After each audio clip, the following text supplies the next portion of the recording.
Olá, boa tarde. Eu gostaria de falar com vocês hoje sobre dignidade e, notadamente, dignidade para quê? Análise, tendo em vista o direito da criança e do adolescente. Esse ano nós fazemos 30 anos de ECA e mais ou menos 31 anos de Convenção dos Direitos da Criança. Além de que fizemos também aniversário da Constituição Federativa Brasileira 2 anos atrás, né? E vamos fazer, vai fazer 33 anos agora esse ano. Bem, com a nossa Constituição de 88, houve uma mudança de paradigma no direito da criança e do adolescente. Com a introdução do princípio da dignidade da pessoa humana na nossa Constituição, vários direitos e a ótica com que o direito olha para a criança mudou muito. A partir desses ordenamentos, a criança passa a ter proteção integral e passa a ter prioridade absoluta, o que antes não era lhe concedido. Antes o menor era tido como menor em todos os âmbitos. Menor, menor em relação às outras pessoas, menor em relação ao conhecimento, menor em relação à importância, menor em relação a respeito.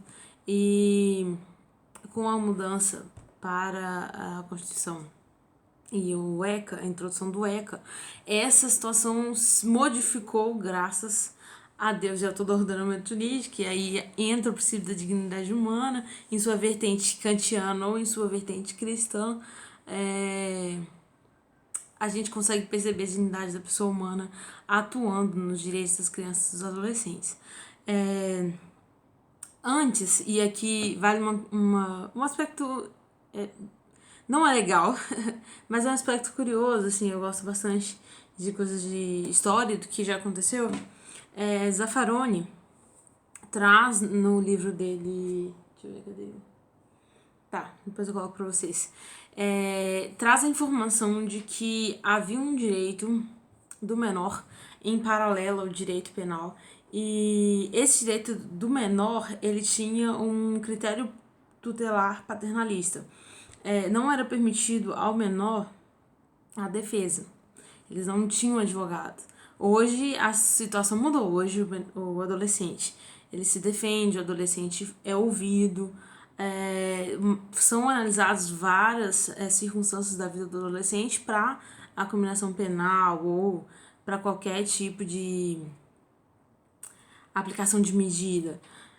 Bem, mas na época não era. E isso só mudou em 1967, quando a Corte Suprema Americana mudou o entendimento e declarou inconstitucional a lei que privava os menores de defesa.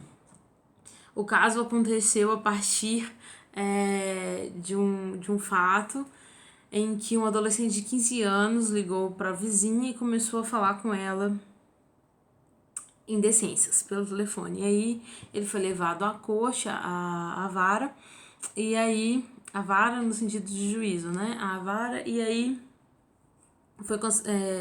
foi imputado a ele, ele foi submetido à medida de internação até completar a maioridade. Então ele ficou 6 anos, na época parece que a maioridade se completava com 21 anos, então dos 15 até os 21 ele ficou 6 anos internado, ou ficaria 6 anos internado, porque teve um processo sem defesa e num processo cuja pena para um maior de 21 anos daria apenas em combinação de multa. Então, essa situação do menor era muito, muito, muito mais grave e agravada do que a situação de um adulto.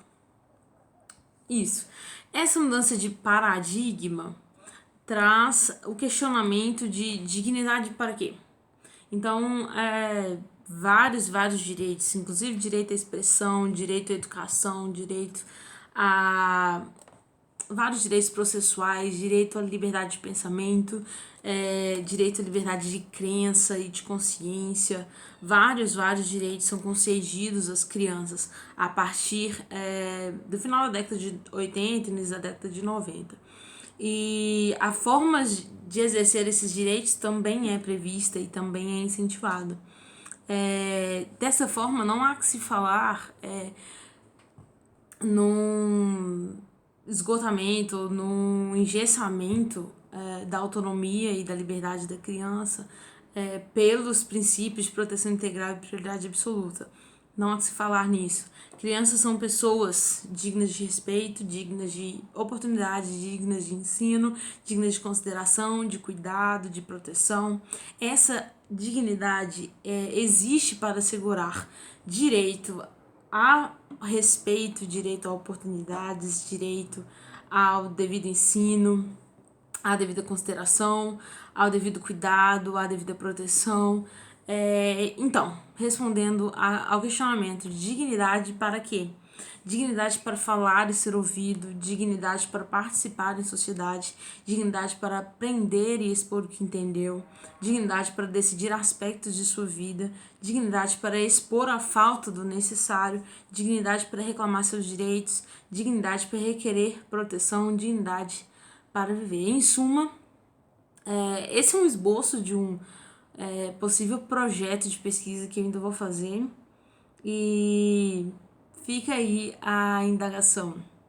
O que você somaria a esse conjunto de finalidades para a dignidade que atinge a criança? Então, para você, por que a gente concede, não o porquê de conceder dignidade, mas o que resulta dessa qualificação das crianças como dignas? Dignas. São dignas para quê? Fica a pergunta. Bem, a minha resposta eu dei aqui, mas você tem todo o direito de ter a sua. Bem, obrigada por ouvir, um beijo e até a próxima.